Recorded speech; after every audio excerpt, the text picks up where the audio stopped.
नमस्कार। अब मैं आपको पाकिस्तान की मिस इन्फॉर्मेशन कैंपेन के बारे में अवगत कराऊंगी। पहला, पाकिस्तान ने यह क्लेम किया कि उसने अपने JF-17 से हमारे S-400 व ब्रह्मोस मिसाइल बेस को नुकसान पहुंचाया, जो कि बिल्कुल गलत है। दूसरा, उसका यह भी मिस इन्फॉर्मेशन कैंपेन था कि हमारी एयरफील्ड्स जो कि सिरसा, जम्मू, पठानकोट, बठिंडा, नलिया और भुज में है, ये उसका मिस इन्फॉर्मेशन भी बहुत गलत है।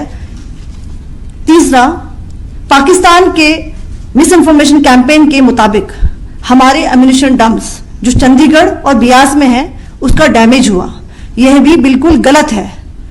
हमने आपको मॉर्निंग ब्रीफिंग में बताया था विथ फैक्ट्स एंड फिगर के साथ कि ये सारी चीजें बिल्कुल सही सलामत हैं।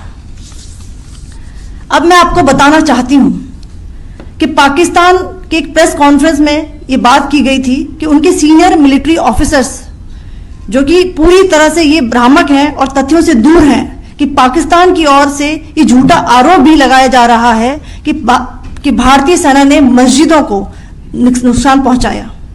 मैं इससे बिल्कुल स्पष्ट करना चाहती हूं कि India is a secular nation और हमारी सेना भारत के कॉन्स्टिट्यूशनल वैल्यूज की एक बहुत प्यारी झलक है।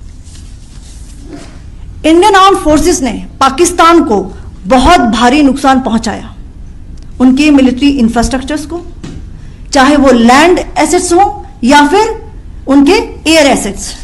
यही नहीं, इंडियन आर्म फोर्सेस ने पाकिस्तान की एयरफील्ड्स स्कर्दू, जकोबाबाद, सरगोदा और बुलारी को बहुत नुकसान पहुंचाया।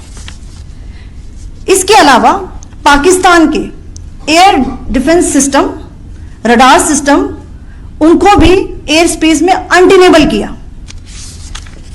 यह भी बताना चाहती हूं कि लाइन ऑफ कंट्रोल के पास पाकिस्तान के command and control logistic installations और उनके मिलिट्री इंफ्रास्ट्रक्चर्स, मिलिट्री पर्सनल्स का इतना भारी नुकसान हुआ कि पाकिस्तान की ऑफेंसिव व डिफेंसिव कैपेबिलिटी को नष्ट कर दिया गया।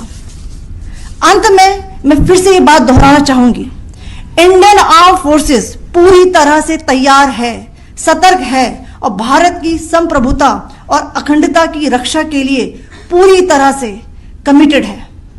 धन्यवाद। जय हिंद।